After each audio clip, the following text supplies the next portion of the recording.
안녕하세요. 하트앤서울 복음방송 주안의 하나 4부 시작합니다.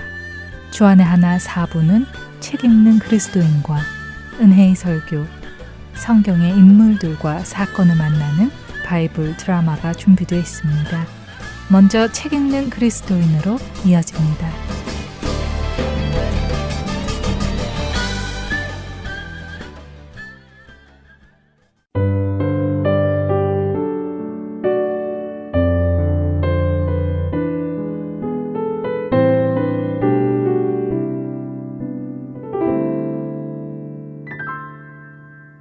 여러분 안녕하세요. 그리스도인들에게 추천해드릴 만한 신앙서적을 읽고 그 내용 속에서 생각해 볼 것들을 함께 나누는 시간입니다.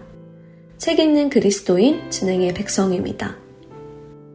존 메가더 목사님이 쓰신 하나님의 은혜라는 책을 여러분과 나누고 있습니다. 우리가 살아가는 요즘은 미디어가 그 어느 때보다 발달하였습니다. 예전에 방송국이 방송을 할 때는 심의위원회 같은 것이 있어서 내보내는 방송이 적절한지 아닌지를 사전에 검토하여 내보내고는 했지요. 하지만 이제는 개인 방송 시대가 되어 누구나 자신이 원하는 내용을 방송으로 만들어 내보내는 시대가 되었습니다.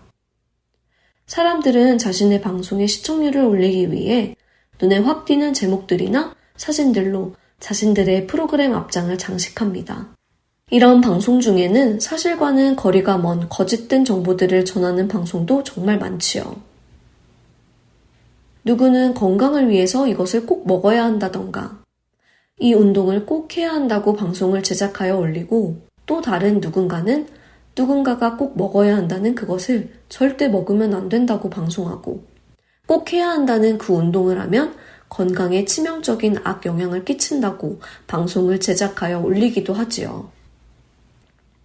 이런 잘못된 거짓 정보들은 아무런 제재 없이 퍼져나가고 그로 인해 손해를 보는 사람들도 적지 않습니다. 과연 누구의 정보가 옳은 정보일까요? 우리는 어떻게 그것을 분별할 수 있을까요? 그런데 이런 운동이나 음식 같은 것보다 더 중요한 문제가 있지요. 바로 영혼의 구원과 관련된 영상들입니다. 겉으로는 예수님을 이야기하고 복음을 이야기하고 구원을 이야기하지만 사실 그 안에는 양의 탈을 쓴 이리들이 많고 자신들의 유익을 위해 복음을 팔아먹는 거짓 선지자들도 즐비합니다. 이들은 모두가 하나님의 은혜를 강조하며 하나님의 은혜를 논하지요. 어떻게 우리는 이렇게 홍수처럼 쏟아지는 영상들 속에서 진짜와 가짜를 구분할 수 있을까요? 존 메가더 목사님은 세 번째 챕터인 하나님의 은혜에 대한 오해에서 이 거짓 교사들을 분별할 수 있는 방법을 설명해 주십니다. 존 목사님은 먼저 거짓 교사들은 의도적으로 자신들의 정체를 숨기고 그리스도께 충성하는 척하며 교묘한 거짓을 전한다고 하시죠. 그렇기에 그들이 전하는 그 교묘한 거짓을 분별하기 위해서는 말씀을 옳게 분별하는 훈련에 성심을 기울여야 한다고 말씀하시죠.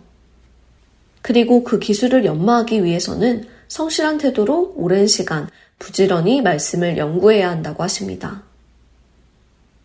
존 목사님은 사람들이 예수님께서 요한복음 7장 24절에 외모로 판단하지 말고 공의롭게 판단하라 하신 말씀을 오해한다고 하십니다.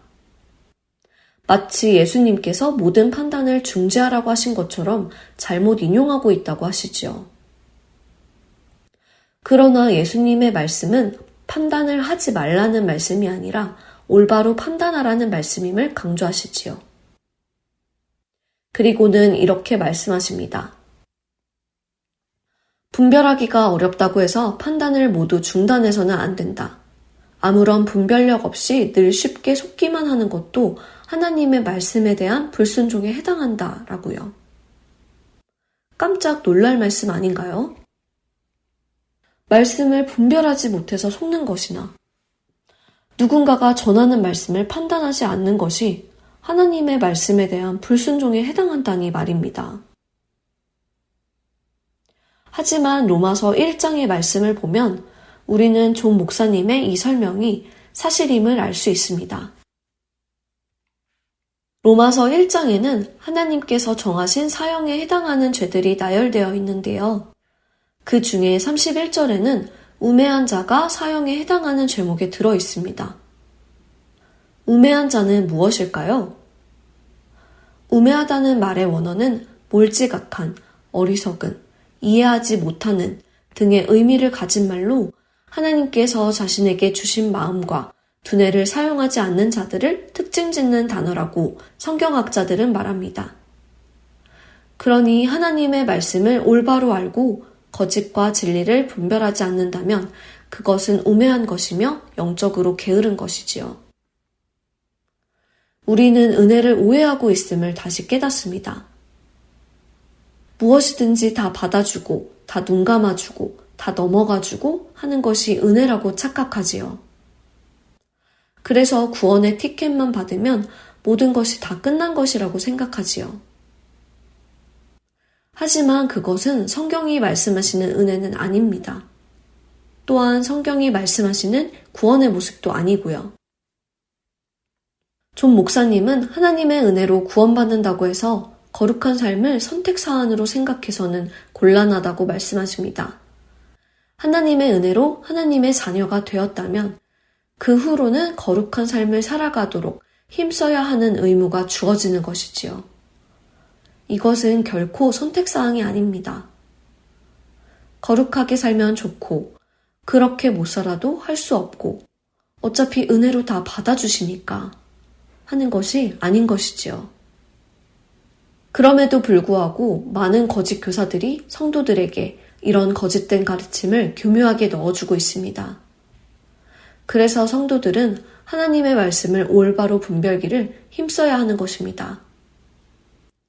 사도 바울은 디모데에게 디모데후서 2장 15절에 너는 진리의 말씀을 옳게 분별하며 부끄러울 것이 없는 일꾼으로 인정된 자로 자신을 하나님 앞에 드리기를 힘쓰라고 하시지요. 하지만 오늘날의 교회는 이런 성경의 가르침에 무관심한 모습을 보입니다. 이것은 큰 문제라고 존 목사님은 말씀하시지요. 믿음을 수호하기 위해 우리는 열심히 싸워야 함을 말씀하십니다. 물론 이 말씀은 말다툼을 열심히 하라는 말씀은 아닙니다. 문제는 우리 시대에 성도들에게 진리를 수호하는 열정이 없다는 것이죠. 많은 경우 교리상의 오류가 발견되더라도 별로 대수롭지 않게 생각하고 단지 상대방이 기분 나쁘게 여길 만한 말이나 문제가 생길 만한 발언들을 하지 않으며 나는 친절한 사람이라는 인상을 심어주기 위해 노력하는 일이 더 많다고 하시지요. 그리고 이러한 태도는 거짓 위로와 그릇된 안전의식을 부추길 위험성이 높다고 존 목사님은 경고하십니다. 하나님의 원수인 마귀는 우리로 하나님의 은혜를 제대로 누리지 못하게 하기 위해 미혹합니다. 거짓 가르침을 가르치고 하나님의 은혜를 오해하게 만들어 성도들을 하나님으로부터 멀어지게 만들려 합니다. 우리는 이러한 마귀의 관계를 대적하기 위해 하나님의 전신갑주를 입어야 한다고 에베소서 6장 11절은 말씀하시지요. 왜냐하면 우리의 싸움은 영적인 싸움이기 때문입니다. 하나님의 전신갑주 중 우리에게 있는 유일한 무기는 에베소서 6장 17절에 기록된 성령의 검, 곧 하나님의 말씀입니다. 하나님의 말씀이 우리의 무기이지요. 우리는 우리의 유일한 무기인 하나님의 말씀을 잘 준비하고 연구하여 전투에 사용할 수 있도록 하고 있는지요? 남이 해주는 말만 듣다가 우매한 자가 되어서는 안 될 것입니다. 우리에게 들리는 모든 정보들을 옳게 분별할 수 있도록 늘 말씀을 가까이 하는 우리가 되어 하나님의 은혜를 참되게 누릴 수 있게 되기를 소망합니다. 책 읽는 그리스도인 마칩니다. 안녕히 계세요.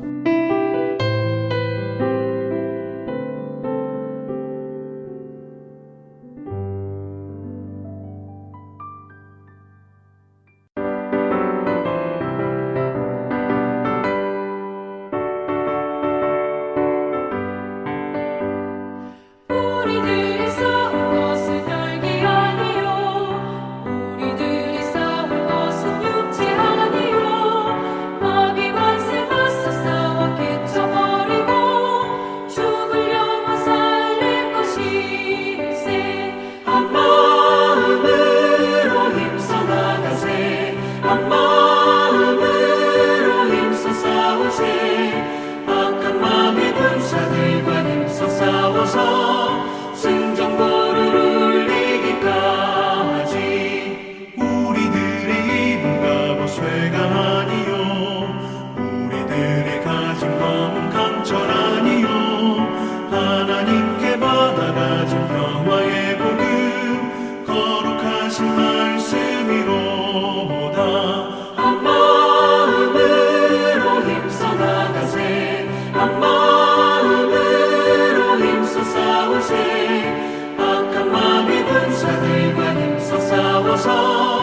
은혜의 설교로 이어집니다. 오늘은 서울 베이직교회 조정민 목사님께서 고린도전서 10장 1절에서 13절을 본문으로 이겨내라고 주신 고난이라는 제목의 말씀 전해 주십니다. 은혜의 시간 되시길 바랍니다. 오늘 우리에게 주신 말씀은 고린도전서 10장 1절로 13절까지 말씀, 저와 여러분이 한 목소리로 같이 읽습니다. 시작. 형제들아, 나는 너희가 알지 못하기를 원하지 아니하노니 우리 조상들이 다 구름 아래에 있고 바다 가운데로 지나며 모세에게 속하여 다 구름과 바다에서 세례를 받고 다 같은 신령한 음식을 먹으며 다 같은 신령한 음료를 마셨으니 이는 그들을 따르는 신령한 반석으로부터 마셨음에 그 반석은 곧 그리스도시라. 그러나 그들의 다수를 하나님이 기뻐하지 아니하셨으므로 그들이 광야에서 멸망을 받았느니라. 이러한 일은 우리의 본보기가 되어 우리로 하여금 그들의 악을 즐겨한 것 같이 즐겨하는 자가 되지 않게 하려 함이니 그들 가운데 어떤 사람들과 같이 너희는 우상 숭배하는 자가 되지 말라. 기록된 바 백성이 앉아서 먹고 마시며 일어나서 뛰논다 함과 같으니라. 그들 중에 어떤 사람들이 음행하다가 하루에 23,000명이 죽었나니 우리는 그들과 같이 음행하지 말자. 그들 가운데 어떤 사람들이 주를 시험하다가 뱀에게 멸망하였나니 우리는 그들과 같이 시험하지 말자. 그들 가운데 어떤 사람들이 원망하다가 멸망시키는 자에게 멸망하였나니 너희는 그들과 같이 원망하지 말라. 그들에게 일어난 이런 일은 본보기가 되고 또한 말세를 만난 우리를 깨우치기 위하여 기록되었느니라. 그런즉 선줄로 생각하는 자는 넘어질까 조심하라. 사람이 감당할 시험 밖에는 너희가 당한 것이 없나니 오직 하나님은 미쁘사 너희가 감당하지 못할 시험당함을 허락하지 아니하시고 시험당할 즈음에 또한 피할 길을 내사 너희로 능히 감당하게 하시느니라. 아멘. 하나님 아버지, 사도 바울이 교회를 향해서 애타는 마음으로 권면합니다. 돌이키라고 권면합니다. 하나님을 믿는다 하면서 예수를 주라고 하면서 하나님이나 주와 상관없이 살아가는 그들의 모습에 안타까운 나머지 교회를 향해서 하신 말씀, 오늘 이 시대 교회를 향해서 동일하게 하시는 말씀으로 저희들이 듣고 깨닫고 결단하게 하여 주옵소서. 예수님 이름으로 기도합니다. 아멘. 이렇게 주일에 한 번씩 교회 나오면 신앙생활이 충분하다고 생각하는 분들이 있습니다. 교회가 돈 내라는 거 다 내고 하라는 사역 잘 열심히 하고 그래서 직분 받으면 아주 성실한 그리스도인이라고 생각하는 사람들이 상당수 있습니다. 위험한 생각이에요. 성경은 그렇게 말하지 않습니다. 따라서 우리가 생각하는 기준, 신앙하는 모든 기준은 성경이 기준이고 예수님이 기준이기 때문입니다. 사람들이 하는 말에 현혹되었던 사람들이 지금도 있고 그 당시 고린도 교회도 상당수 우리가 생각하는 것처럼 생각하는 사람들이 많았습니다. 그들은 세례받고 매주 성찬하면은 신앙생활 충분하다. 그 정도면 됐다 생각하는 사람들이 많았어요. 그런 사람들에게 지금 사도 바울이 왜 그게 아닌가? 그 얘기를 하고 있는 거예요. 앞서 9장 27절에 본인은 그리스도 안에서 자유하지만 그러나 나는 기꺼이 종이 되겠다고 결심한 이유를 밝힙니다. 27절 다시 한번 읽습니다. 시작. 내가 내 몸을 쳐 복종하게 하면 내가 남에게 전파한 후에 자신이 도리어 버림을 당할까 두려워합니다. 나는 일껏 복음을 전하고 나는 일껏 진리 안에서 자유하라고 그렇게 설파하고 정작 본인은 본의 대회에서 탈락한다면 그게 무슨 꼴이겠냐. 그게 본인은 두렵다는 거예요. 하나님을 향한 외경심, 두려움을 그는 끝까지 잃지 않았다는 뜻이죠. 그가 왜 종교적인 의식이나 관행에 안주하지 않았던지 그 이유를 오늘 읽은 본문 말씀을 통해서 다시 설명하고 있는 것이죠. 10장 1절부터 4절까지를 한번 더 읽습니다. 시작. 형제들아, 나는 너희가 알지 못하기를 원하지 아니하노니 우리 조상들이 다 구름 아래에 있고 바다 가운데로 지나며 모세에게 속하여 다 구름과 바다에서 세례를 받고 다 같은 신령한 음식을 먹으며 다 같은 신령한 음료를 마셨으니 이는 그들을 따르는 신령한 반석으로부터 마셨음에 그 반석은 곧 그리스도시라. 여기 개역개정을 비롯한 한글 성경들에는 번역이 안 돼 있지만 히브리 원문에 보면은 왜냐하면이라는 단어가 원문 서두에 있어요. 왜? 본인은 정작 구원을 전파하면서도 그 대열에서 탈락할지 염려가 된다는 것을 얘기한 까닭을 얘기하는 것이죠. 내가 이렇게 진리를 설파한다고 해서 나도 구원에서 떨어질 수 있다는 거예요. 구원의 대열에서 나도 탈락할 수 있다는 것. 그게 지금 사도 바울이 두려워하는 이유예요. 근데 그 이유는 왜냐하면 출애굽한 이스라엘 백성들이 다 구원을 경험했지만 그러나 광야에서 다 죽지 않았냐? 단 두 사람 말고 다 누가 가나안 땅에 들어갔냐? 출애굽이라고 하는 어마어마한 기적을 경험하고도 그들은 정작 광야에서 다 죽지 않았냐? 음란하고 불평하고 불만하고 하나님을 대하여 대적하고 하나님을 시험하고 그러다가 광야에서 다 죽은 것 아니냐? 그 얘기를 하는 것이죠. 그 사람들도 다 구원을 경험했다는 거예요. 그 사람들도 사실은 구약의 백성들이지만 바로의 치하에서 하나님이 불러내셨지만 그 모든 과정은 우리가 오늘날 세례받고 성찬하는 것과 다를 바 없는 그런 종교적 경험들을 가지고 있다는 거예요. 그러나 그게 세례와 성찬이 그들을 구원으로 보증했습니까? 아니지 않냐는 것이죠. 그 얘기를 지금 하고 있어요. 그게 왜 세례냐? 왜 성찬이냐? 그 얘기를 하고 있습니다. 다 그들이 구름 아래에 있었다는 거예요. 구름 기둥, 불 기둥 아래에 있었죠. 하나님의 임재를 뜻합니다. 그들의 머리 위에, 광야 모든 백성들 위에 구름이 있었다는 거예요.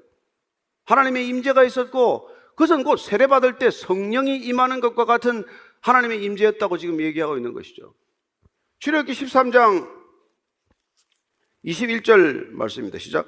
여호와께서 그들 앞에서 가시면 낮에는 구름기둥으로 그들의 길을 인도하시고 밤에는 불기둥을 그들에게 비추사 낮이나 밤이나 지나가게 하시니 하나님께서 그렇게 함께 하셨다는 거예요. 구름기둥, 불기둥으로. 항상 함께 하시면 임마누엘의 하나님이죠. 늘 함께 하시는 하나님, 그 하나님과 동행을 했습니다. 그리고 그들은 또한 홍해를 건넜어요. 있을 법이나 한 일입니까? 어떻게 바다를 건넙니까? 이 가운데 몇 사람이나 그걸 지금 믿고 있겠어요? 그렇게 함으로써 그들은 모세에게 속한 세례를 받았다는 거예요. 그들이 구름 아래에 있었다는 것, 바다를 건넜다는 것, 이게 세례라는 것이죠. 세례는 두 가지 뜻이 있습니다. 대부분 다 세례 받으셨겠지만 세례는 첫째 대표성이에요. 우리는 그리스도의 대표성을 인정하고 수용하기 때문에 세례받는 겁니다. 그분이 우리를 대신해서 대표해서 십자가에 못 박히셨다. 그분의 대표성을 우리가 인정하고 수용하는 것이 믿음이에요. 그걸 믿는다는 것입니다. 그분이 나하고 무슨 상관이냐가 아니라 그분이 우리를 대신해서 우리를 대표해서 십자가에 못 박히심으로 우리의 죄가 도말되었다, 사함을 받았다, 이걸 수용하고 믿는 거란 말이에요. 그걸 연합이라고 표현하는 것이죠. 그래서 그분의 대표성을 인정하기 때문에 우리는 그분과 연합하는 것입니다.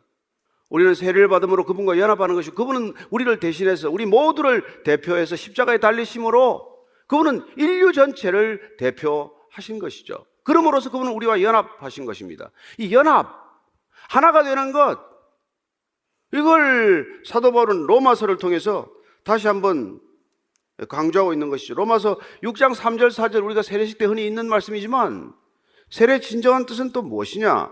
같이 읽습니다. 무릇 그리스도 예수와 합하여 세례를 받은 우리는 그의 죽으심과 합하여 세례를 받은 줄 알지 못하느냐? 그러므로 우리가 그의 죽으심과 합하여 세례를 받음으로 그와 함께 장사되었나니 이는 아버지의 영광으로 말미암아 그리스도를 죽은 자 가운데서 살리심과 같이 우리로 또한 새 생명 가운데서 행하게 하려 함이라. 그분의 대표성 때문에 우리는 그분의 죽으심과 연합하는 것이고 그분의 부활과 연합한다는 것입니다.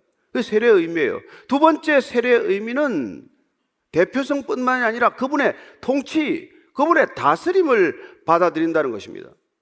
우리가 세례를 받음으로 사단의 통치 안에 있다가 악한 영적 존재의 지배를 받다가 우리는 그 다스림에서 벗어나서 예수 그리스도의 다스림으로 옮겨지는 것을 뜻하는 것이죠. 그게 세례받는 이유예요. 왜 세례받으면 여러분들이 삶이 달라집니까? 영적인 아이덴티티가 달라지기 때문이죠. 우리가 누구의 지배를 받냐? 누구의 다스림을 받냐? 누가 우리에게 영향을 끼치냐? 그게 우리를 결정하는 것이죠. 그게 우리가 세례받는 이유고, 그 세례는 우리의 존재를 바꿔놓는 놀라운 역할을 하는 것이죠. 그런 세례를 구약의 백성들도, 출애굽한 백성들도 경험했다고 지금 얘기하고 있는 것입니다. 그래서 우리는 새 생명 가운데서 행하고 있는 존재가 된 것이죠. 우리는 전혀 다른 존재가 된 것입니다. 그걸 사도 바울은 새로운 존재로 빚어진 우리의 정체성을 신인류라고 말하는, 새로운 피조물이다라고 말하는 것이죠. 그걸 우리는 거듭났다고 말하고, 그래서 모세에게 속한 모세의 이름으로 우리는 전혀 세례를 받게 되고, 그리고 또한 신령한 음식을 먹고 마셨다라고 되어 있어요. 신령한 음식을 먹고 마신 것이 곧 성찬이라는 거예요. 그들이 먹은 음식, 하늘에서 내려오는 만나를 먹었습니다. 예수님께서 우리가 먹고 마시는 문제에 대해서 많은 말씀을 하셨어요. 특별히 만나에 대해서 주님께서는 말씀해 주시지 않았습니까? 요한복음 6장 31절 32절입니다. 기록된 바 하늘에서 그들에게 떡을 주어 먹게 하였다 함과 같이 우리 조상들은 광야에서 만나를 먹었나이다. 이런 질문에 대해서 예수께서 이르시되 내가 진실로 진실로 너에게 이르노니 모세가 너에게 하늘로부터 떡을 준 것이 아니라 내 아버지께서 너에게 하늘로부터 참떡을 주시나니, 하나님께서 떡을 주시는 존재다. 우리의 생명은 위로부터 오는 것이다. 우리의 생명은 하나님 아버지께로부터 기인한 것이다. 그들은 또한 물을 마셨습니다. 그 물은 곧 반석은 바로 예수 그리스도라고 말하고 있습니다. 출애굽기 17장 6절 말씀이에요. 같이 읽습니다. 시작.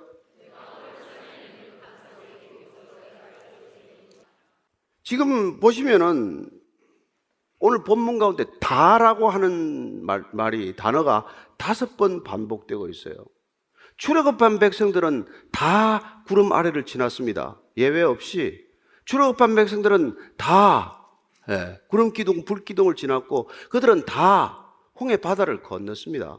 그들은 다 세례를 받았습니다. 그들은 다 만나를 같이 먹었습니다. 그들은 다 신령한 음료, 200만이나 되는 백성들이 반석에서 터지는 샘물을 먹고 해갈했어요. 다 마셨습니다.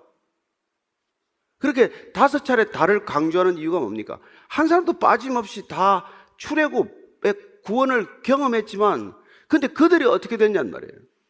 그들이 경험한 성찬과 세례도 불구하고 그들은 어떤 결과를 맞았냐 이겁니다. 바울이 지금 이 얘기를 왜 하겠어요? 고린도 교인들 가운데 세례 안 받은 사람이 어디 있습니까? 고린도 교인들 가운데서 지금 성찬 안 하는 사람이 없어요. 매주 성찬했습니다, 그들은. 그러나 그럼에도 불구하고 그들이 신앙의 본질을 잃어버린 거나 놓쳐버렸기 때문에 오히려 자만하고 교만하고 그리스도인과는 본질이 다른 사람들이 되고 말았기 때문에 지금 사도 바울이 얘기하는 목적은 뭐예요? 출애굽한 백성들이 광야 1세대가 가나안 땅에 들어오지 못하고 광야에서 다 죽었던 것을 모르느냐? 그렇다면 너희들이 교회 다닌다고 안심할 것이냐? 예배 드린다고 안심할 것이냐? 고린도 교회를 향한 그의 어떻게 보면 중심을 토하듯 하는 이런 얘기는 오늘날 우리를 향해서도 동일하게 그는 목청을 높여서 얘기하고자 하는 핵심일 것입니다. 그 예수님께서는 오셔서 위로부터 오는 만나는 먹고 죽었지만 나를 먹는 자는 죽지 아니하리라. 우물가 여인에게 말씀하셨습니다. 너희들이 물은 마시면 또 목마르겠지만 그러나 나를 마시면 영원히 샘솟는 생수가 될 것이다. 더 이상 목마르지 않을 것이다. 말씀해 주지 않으셨습니까? 그 반석이신 그리스도, 생수이신 그리스도, 그 그리스도는 출애굽 때도 함께 했다는 것입니다. 결국 출애굽한 백성들도 그리스도로 구원을 받았다고 지금 말하고 있는 것이죠. 그리고 동일하게 고린도 교회 교인들도 그리스도로 구원받았지만 출애굽한 이스라엘 백성들이 구원받고도 결국은 멸망하고 말았던 것처럼 일껏 교회를 다니면서도 멸망하고 마는 존재가 되어서는 안 된다는 것이 오늘 이 얘기의 본질 아닙니까? 고린도 교회만을 위한 얘기입니까? 동일하게 오늘 우리 모두에게 그런 얘기를 하고 있는 것이죠. 왜 그렇게 멸망당했습니까? 일껏 출애굽 시켜놓고 바로에게 10가지 기적을 베풀고 그런 놀라운 능력으로 하나님께서는 그 백성들을 이끌어내시고 왜 그들이 그런 처참한 결과를 맞았냐는 것이죠. 그게 5절 말씀입니다. 시작. 그러나 그들의 다수를 하나님이 기뻐하지 아니하셨으므로 그들이 광야에서 멸망을 받았느니라. 민수기 26장 65절 말씀 같이 있습니다. 이는 여호와께서 그들에게 대하여 말씀하시기를 그들이 반드시 광야에서 죽으리라 하셨습니다. 이러므로 여분네 아들 갈렙과 눈의 아들 여호수아 외에는 한 사람도 남지 아니하였더라. 어떻게 그렇게 어마어마한 숫자의 사람들이 나와서 오직 이 두 사람만 가나안 땅에 들어가게 됩니까? 그들만 들어간 이유가 뭐예요? 우리가 민수기를 보면 그 이유가 있지 않습니까? 12명이 이스라엘 백성들을 대표하는 12명이 가나안 땅 정탐을 하고 왔죠. 근데 여호수아와 갈렙만이 그 땅을 정탐하고 와서 그 가나안 땅은 분명 하나님께서 우리에게 주신 땅이 맞습니다. 그 땅의 거민들이 비록 크지만 철병거가 있지만 그들은 우리에게 주신 밥과 같은 존재입니다. 그런 믿음을 보였지만 나머지 10명은 뭐라 그랬어요? 그 땅은 못 들어갑니다. 그 땅은 안악 자손들의 큰 장신들, 거인들이 있어서 우리가 손도 못 댑니다. 우리는 다 죽었습니다. 그들은 가나안 땅 들어가기도 전에 이미 다 죽은 자들이에요. 그래서 그 10사람의 보고를 들은 이스라엘 백성들은 밤새 울부짖고 애굽으로 돌아가자는 그런 얘기를 하지 않습니까? 민수기 14장 28절부터 30절까지입니다. 같이 읽습니다. 시작.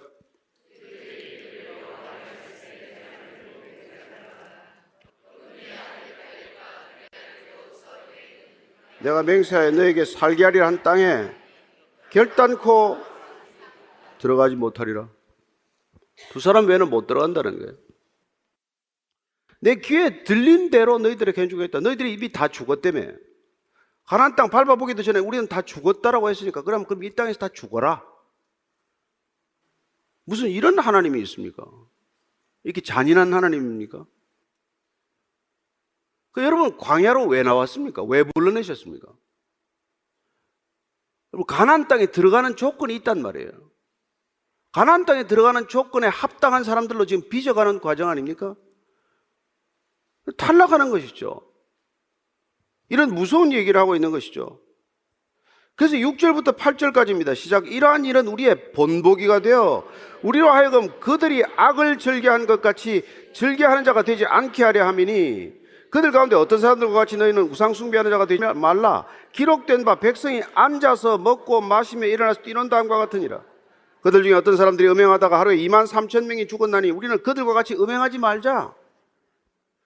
왜 이런 기록이 있냐는 거예요. 왜 출애굽 백성들의 예가 기록되었습니까? 본보기로 기록됐다고 말합니다. 그들을 따르지 말라는 거예요. 그들 같이 살지 말라는 겁니다.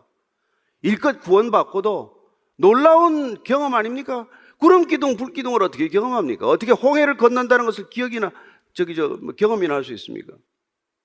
그런 경험을 하고도 어떻게 보면 그런 영적 체험을 하고도 그러고도 하나님의 뜻과 상관없는 삶을 살게 될 경우에 그들은 가차없이 이런 결과를 맞고 말았다는 거예요. 출애굽기 35장 모세가 십계명을 받으러 올라갔는데 십계명 돌판받는 사이에 무슨 일이 일어납니까? 아론이 금송아지를 만들어서 그걸 또 섬기기 시작하지 않습니까? 그 얘기가 우리가 출애굽기 32장 5절 6절 말씀이에요. 같이 읽습니다.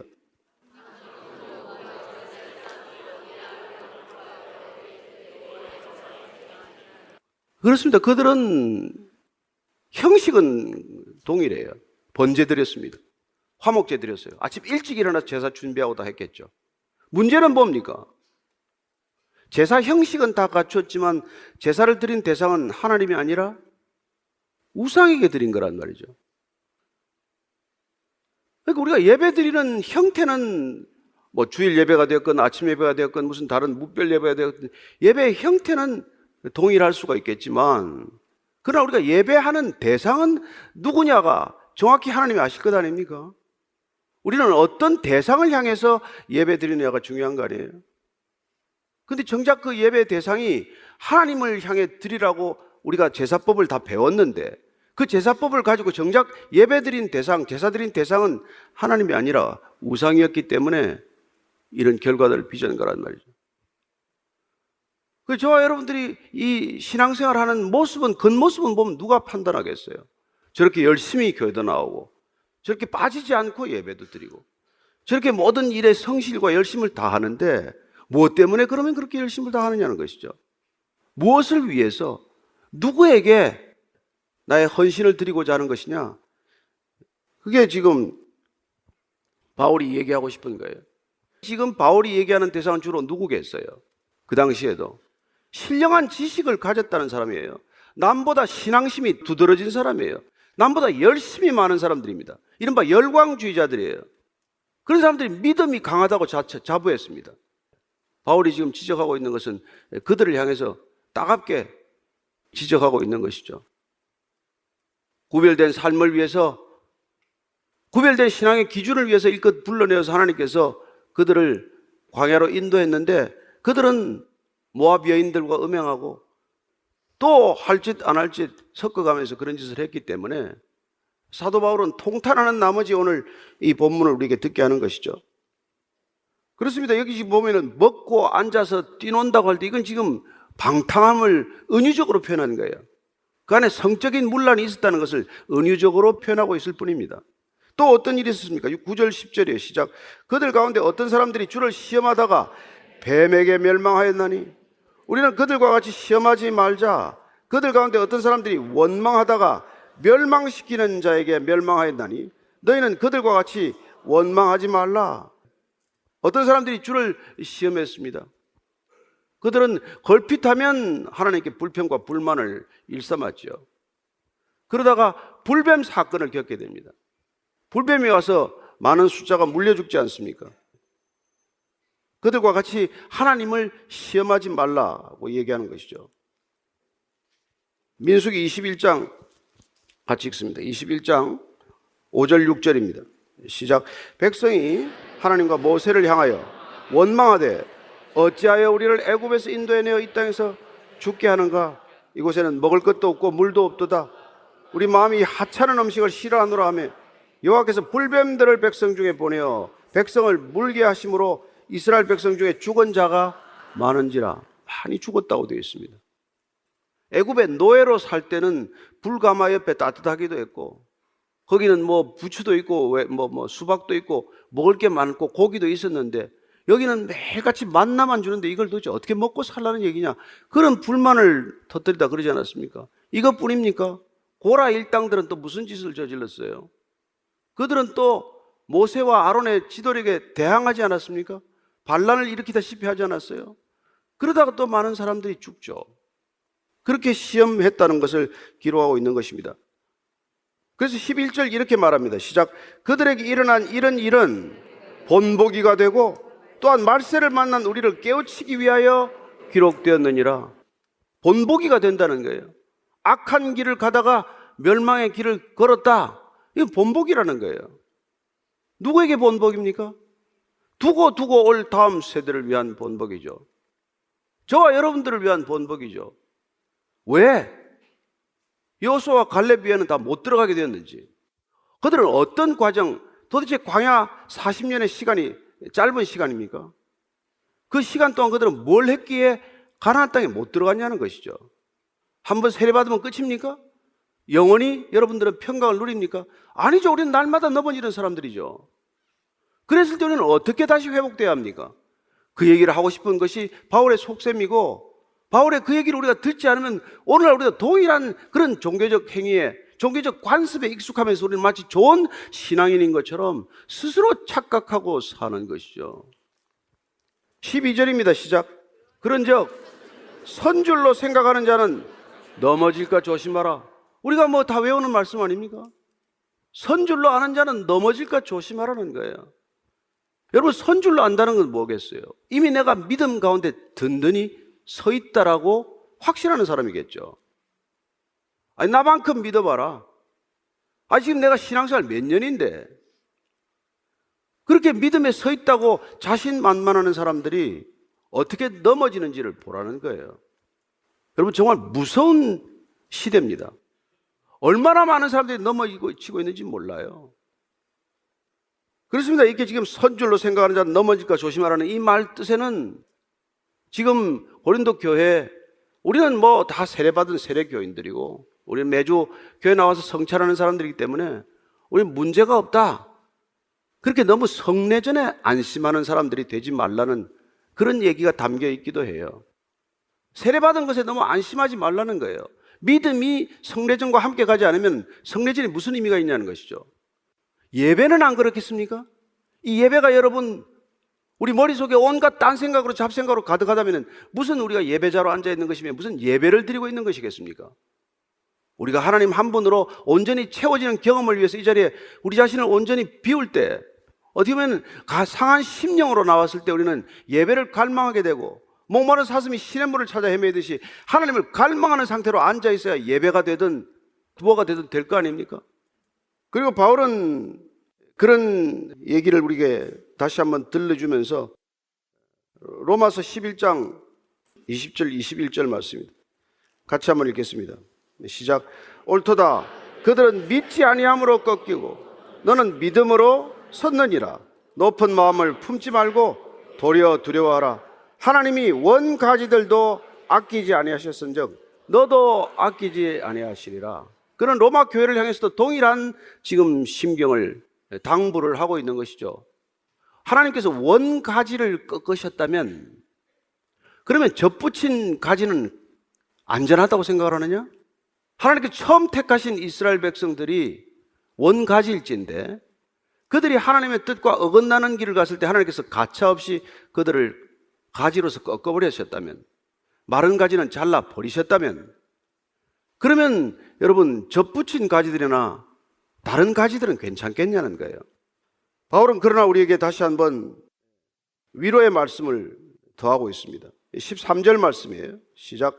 사람이 감당할 시험 밖에는 너희가 당한 것이 없나니 오직 하나님은 미쁘사 너희가 감당하지 못할 시험 당함을 허락하지 아니하시고 시험 당할 즈음에 또한 피할 길을 내사 너희로 능히 감당하게 하시느니라. 얼마나 위로가 됩니까? 쭉 이렇게 단호하게 얘기해 오다가 우리는 시험이 주어질 것이다. 하나님께서 광야 40년간 그런 시험을 얼마나 많이 거치셨습니까? 그럼에도 불구하고 기회를 계속 주신 것이죠. 우리에게도 동일하게 시험을 주실 터인데 그 시험은 우리에게 감당하라고 주신 것이라는 겁니다. 그건 감당하라고 주신 시험이고 견뎌내라고 주신 고난이라는 것입니다. 왜냐하면 하나님께서는 신실하시기 때문에 우리가 감당하지 못할 시험을 허락하지 않는다고 말씀하십니다. 우리가 포기하지 않는다면 하나님께서 우리가 감당할 수 있는 시험을 우리에게 주신다는 것이죠. 여러분에게 더 큰 시험이 왔다면, 남보다 더 큰 시험이라고 생각된다면 하나님이 나를 더 큰 능력으로 감당케 하라고 주신 시험이구나. 아니, 그런 능력이 내게 있다는 것을 확언하는 그런 시험이구나. 그걸 믿으시라는 것이죠. 그래서 기록된 구약의 모든 사건들은 이미 성취되었거나 장차 성취될 사건들을 미리 보여주신 그런 예표적 사건들이라고 우리에게 말씀해주고 있는 것이죠. 저는 여러분들이 성경 구약성에 기록된 사건들이 실제로 일어났다는 것을 믿으시기 바라고, 그 일이 성취되었다는 것을 믿으시기 바라고, 그 일은 동일하게 우리에게 그 일로 다가올 것이고, 우리도 또한 실패한 멸망한 그들처럼 반응하지 않고 그 시험을 이겨낸 사람들처럼 믿음으로 합당하게 나아갈 경우에는 그 모든 것들을 이겨낼 것이라고 믿으시기 바랍니다. 그 얘기를 지금 오늘 얘기해주고 있는 것이죠. 히브리서 12장 6절 말씀입니다. 같이 읽습니다. 시작. 징계하시고 그가 받아들이시는 아들마다 채찍질하심이라 했으니 너희가 참음은 징계를 받기 위함이라.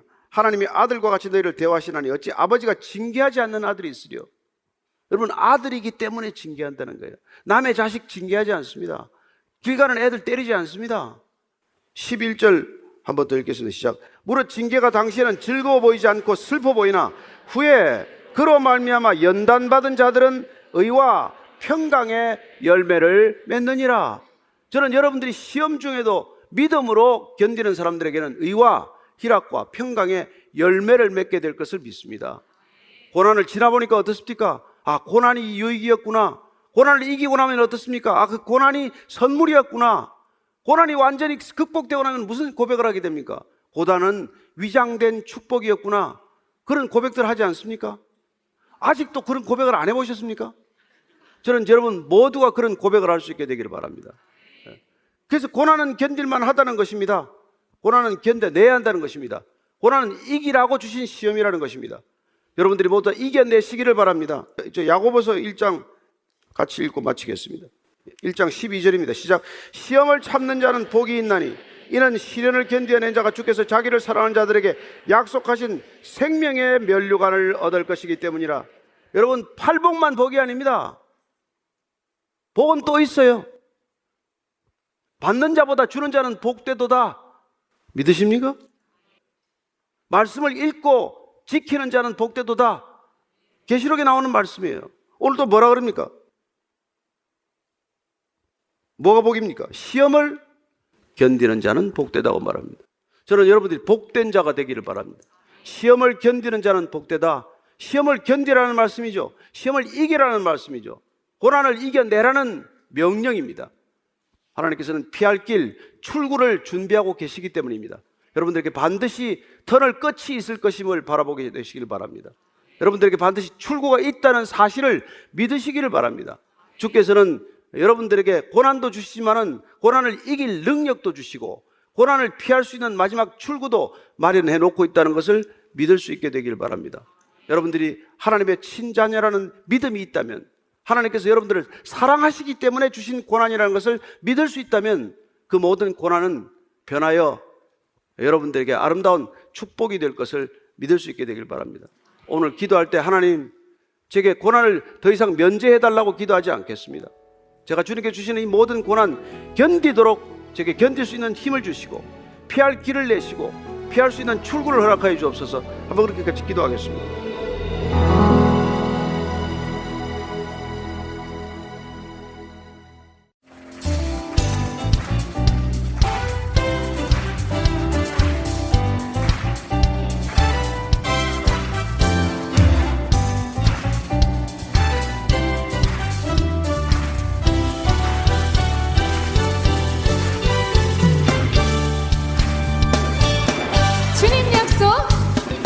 주님 약속하신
가슴 위에 굳게 서리라.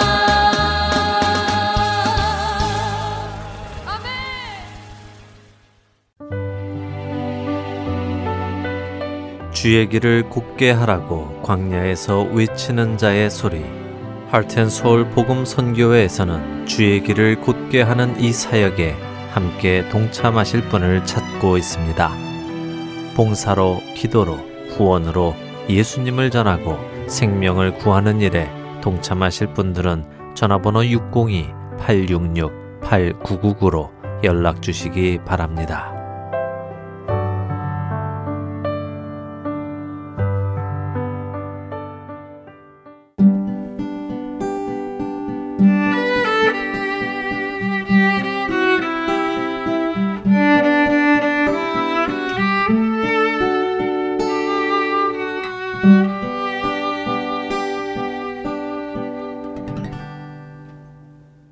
성경 속의 인물들과 사건을 만나는 바이블 드라마로 이어집니다.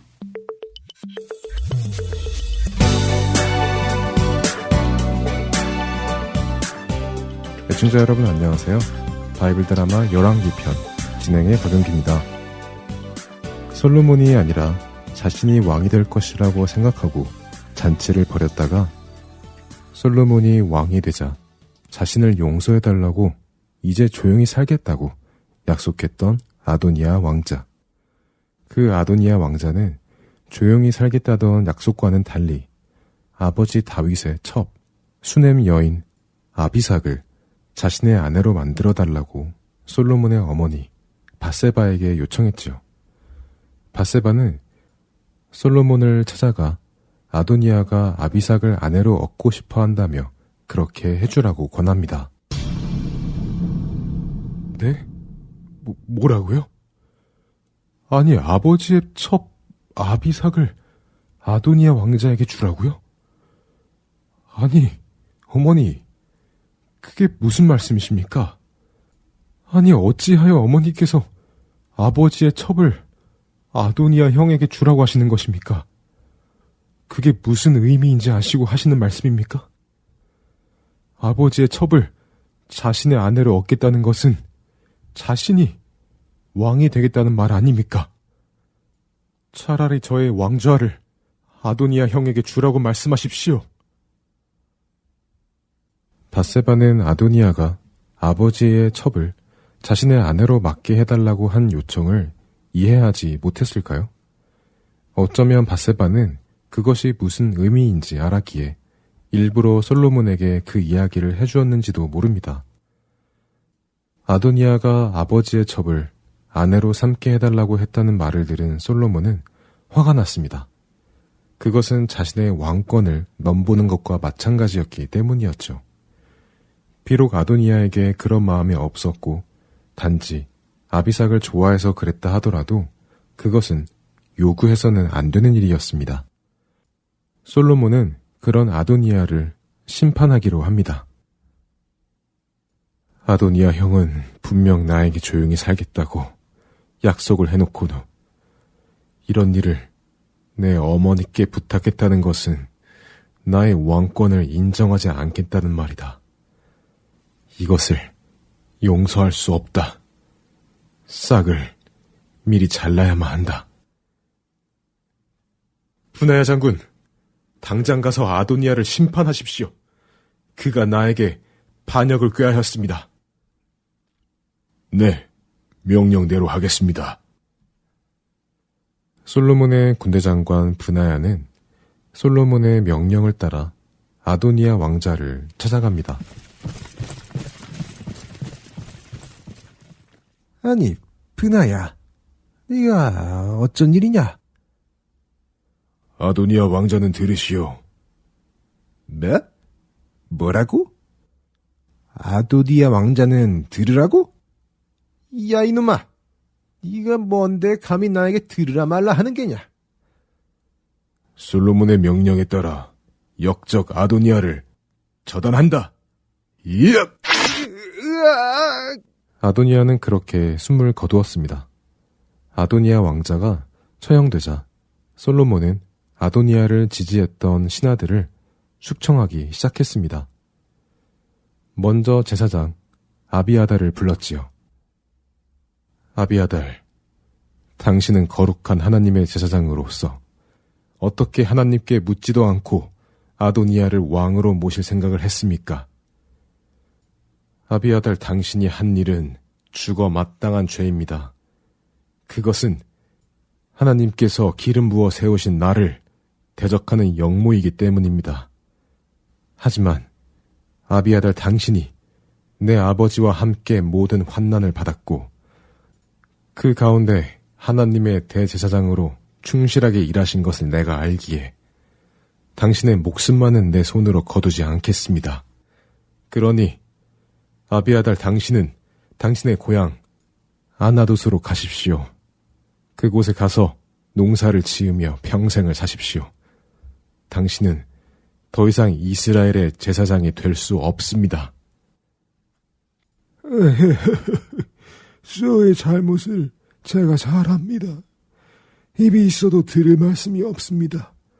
죽어 마땅한 저에게 이렇게 은혜를 주시니 감사합니다. 왕의 명령대로 저는 저의 고향에 내려가 조용히 여생을 마치겠습니다. 왕이시여, 만수무강하옵소서. 이렇게 하여 아비아달은 자신의 고향으로 내려갔습니다. 솔로몬 왕이 아도니아 왕자를 처단하고 아비아달 제사장을 파면하고 고향으로 보냈다는 소식이 요압 장군에게도 들렸습니다. 아도니아 왕자를 왕으로 세우는 데에 동참했던 요압 장군이었기에 자신도 숙청을 당할 것을 요압은 알았습니다. 그래서 요압 장군은 전에 아도니아 왕자가 했던 것처럼 급히 여호와의 장막으로 도망가서는 제단의 뿔을 잡고는 목숨을 구걸하기 시작했죠. 솔로몬은 다시 브나야를 보냅니다. 브나야 장군, 요압이 여호와의 장막 안에 들어가 제단의 뿔을 잡고 있다고 하오. 어서 가서 반역자 요압을 처단하도록 하시오. 네, 명을 받들도록 하겠습니다. 브나야는 솔로몬의 명을 받아 여호와의 장막으로 요압 장군을 찾으러 갔습니다. 그곳에 갔더니 정말 요압 장군이 제단의 뿔을 붙잡고 숨어 있었지요. 요압 장군, 왕께서 당신을 부르십니다. 어서 그 손을 제단에서 놓고 이리로 오십시오. 왕이 너를 부른다고? 헤, 내가 너의 속셈을 모를 줄 아느냐? 네 이놈, 내가 이 제단의 뿔에서 손을 놓으면 네 놈이 나를 죽일 텐데 내가 어떻게 이 손을 놓겠느냐? 나는 절대로 이 손을 놓지 않을 것이다. 죽이고 싶으면 네 놈이 여기 와서 나를 죽여라. 브나야는 난감했습니다. 제단의 뿔을 잡고 있는 사람을 함부로 끌어낼 수도 없었고 그렇다고 제단의 뿔을 잡고 있는 그를 죽일 수도 없었지요. 하는 수 없이 브나야는 다시 왕궁으로 돌아가 솔로몬 왕에게 그 사실을 알립니다. 왕이시여, 요압 장군이 절대 손을 놓지 않기에 그를 끌어내지 못했습니다. 자신을 제단 앞에서 죽이라고 소리를 지르더군요. 요압의 반항에 솔로몬은 어떤 결정을 내릴까요? 바이블 드라마 열왕기 편 다음 시간에 뵙겠습니다. 안녕히 계세요.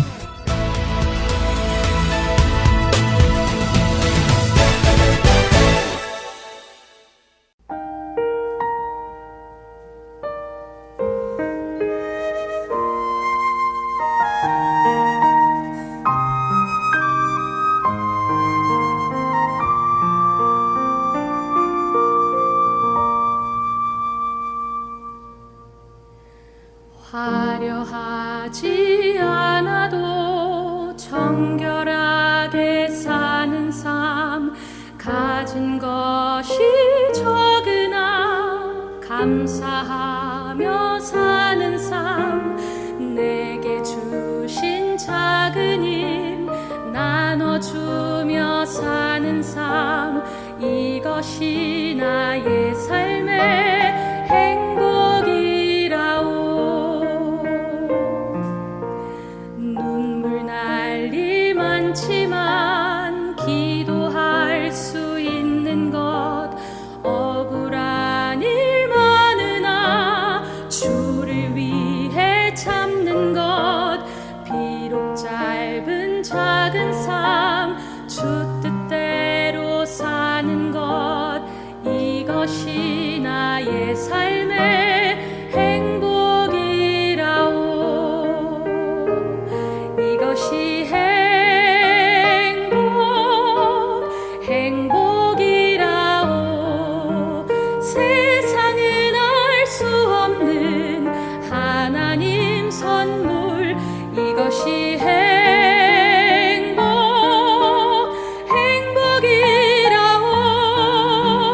하나님의 자녀로 살아가는 것, 이것이 행복이라오.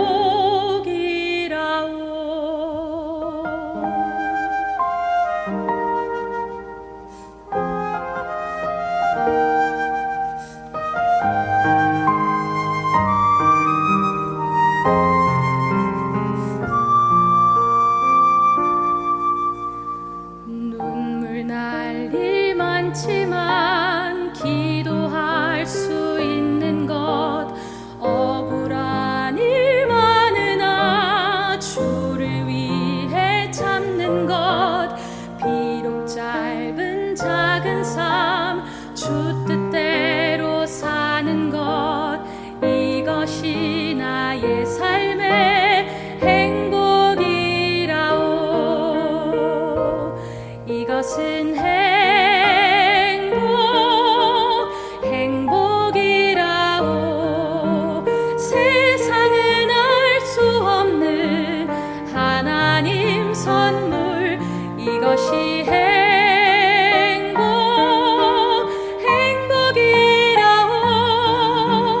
하나님의 자녀로 살아가는 것, 이것이 행복이라오. 이것이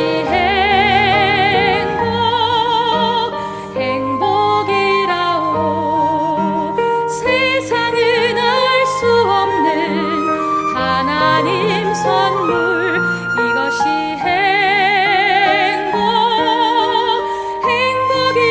행복이라오.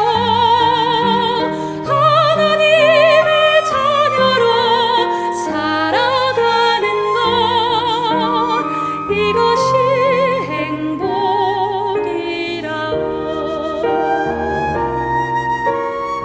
이것이